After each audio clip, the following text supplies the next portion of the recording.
സർദാർ പട്ടേലും നെഹ്റുവും ബോസും അംബേദ്കറും ഉൾപ്പെടെ ഇന്ത്യൻ സ്വാതന്ത്ര്യ സമരത്തെ നയിച്ച അനേകം പേരുണ്ടായിട്ടും ഗാന്ധിജിയെ രാഷ്ട്രപിതാവായി ആദ്യം സുഭാഷ് ചന്ദ്രബോസ് വിളിച്ചതും പിന്നീട് ഭാരതമൊട്ടാകെ വിളിക്കുന്നതും എന്തുകൊണ്ടാണ്? 1869 ഒക്ടോബർ 2 ഗുജറാത്തിലെ പോർബന്തറിൽ ജനിച്ച ഗാന്ധിജിയുടെ ജീവിതം 1948 ജനുവരി 30 കൊല്ലപ്പെടുന്നത് വരെ തീർത്തും അസാധാരണം തന്നെയായിരുന്നു.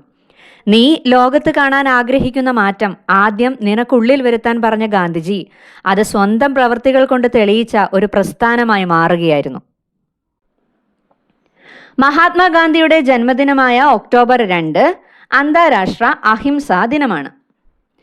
2007 ജൂൺ 15 ഐക്യരാഷ്ട്രസഭയുടെ ജനറൽ അസംബ്ലി ഈ ദിനാചരണത്തിന് അഥവാ ഇന്റർനാഷണൽ ഡേ ഓഫ് നോൺ വയലൻസിന് അംഗീകാരം നൽകിയത്.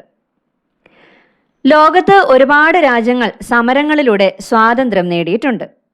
അതിൽ നിന്ന് നമ്മുടെ സ്വാതന്ത്ര്യം വ്യത്യസ്തമാകുന്നത് മഹാത്മജിയുടെ ഉറച്ച നേതൃത്വത്തിന് കീഴിൽ അഹിംസയുടെ വഴിയിലൂടെ അത് കൈവരിച്ചു എന്നുള്ളത് കൊണ്ട് മാത്രമാണ്. സത്യത്തിലേക്കുള്ള മാർഗം അഹിംസയിൽ അധിഷ്ഠിതമായിരിക്കണം എന്നുള്ളതായിരുന്നു ഗാന്ധിയൻ ദർശനങ്ങളിൽ ഏറ്റവും പ്രധാനം. ഇത് അന്യനെ ഉപദേശിക്കുക എന്നുള്ളത് മാത്രമല്ല, മറിച്ച് സ്വന്തം ജീവിതത്തിലുടനീളം അദ്ദേഹം പാലിച്ചു പോരുകയും ചെയ്തു. ഗാന്ധിജി നയിച്ച ചില സമരങ്ങൾ നമുക്ക് നോക്കാം. ബീഹാറിലെ ചമ്പാരനിലുള്ള നീലം അഥവാ ഇൻഡിഗോ കർഷകർ നേരിടുന്ന ചൂഷണങ്ങൾക്ക് അറുതി വരുത്താൻ 1917 ഗാന്ധിജി ഈ സമരം നടത്തുന്നത്. ഇന്ത്യയിൽ ഗാന്ധിജി നടത്തിയ ആദ്യത്തെ സത്യാഗ്രഹ സമരം ഇതായിരുന്നു. കാര്യങ്ങൾ നന്നായി പഠിച്ച് ചൂഷണത്തിന്റെ ആഴം മനസ്സിലാക്കാൻ ശ്രമിച്ച ഗാന്ധിജിയെ അധികാരികൾ തടയുകയും സ്ഥലം വിട്ടു പോകണമെന്ന് ആവശ്യപ്പെടുകയും ചെയ്തു. പക്ഷേ ഗാന്ധിജി മുന്നോട്ടു പോവുകയും പ്രശ്ന പരിഹാരത്തിനുള്ള ഉറപ്പ് നേടിയെടുക്കുകയും ചെയ്തു. ബ്രിട്ടീഷ് ഭരണകാലത്ത് ഇന്ത്യയിൽ ഉപ്പിന് ടാക്സ് ചുമത്തിയതിൽ പ്രതിഷേധിച്ച് 1930 പ്രസിദ്ധമായ ഉപ്പ് സത്യാഗ്രഹം നടക്കുന്നത്. മാർച്ച് 12 സമരത്തിന്റെ തുടക്കം. സബർമതിയിലെ ആശ്രമം മുതൽ ദണ്ഡി കടപ്പുറം വരെ ഉദ്ദേശം 390 കിലോമീറ്റർ ഗാന്ധിജി വോളണ്ടിയേഴ്സിനോടൊപ്പം യാത്ര ചെയ്ത് നിയമം ലംഘിച്ചു. ഒട്ടും വൈകാതെ ഗാന്ധിജിയെ പോലീസ് അറസ്റ്റ് ചെയ്യുകയും ചെയ്തു. പക്ഷേ വാർത്ത അറിഞ്ഞപ്പോൾ കൂടുതൽ പേർ സമരത്തെ പിന്തുണയ്ക്കുകയാണ് ഉണ്ടായത്.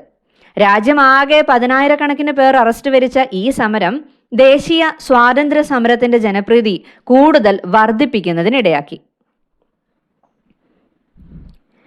ഇന്ത്യക്ക് സ്വാതന്ത്ര്യം കൈമാറണമെന്നും ബ്രിട്ടീഷുകാർ ഇന്ത്യ വിട്ടു പോകണമെന്നും ആവശ്യപ്പെട്ട് മഹാത്മാഗാന്ധിയുടെ നിർദ്ദേശപ്രകാരം 1942 ഓഗസ്റ്റ് മാസത്തിലാണ് ഭാരത് ഛോഡോ ആന്തോളൻ അഥവാ ക്വിറ്റ് ഇന്ത്യ സമരം ആരംഭിക്കുന്നത്.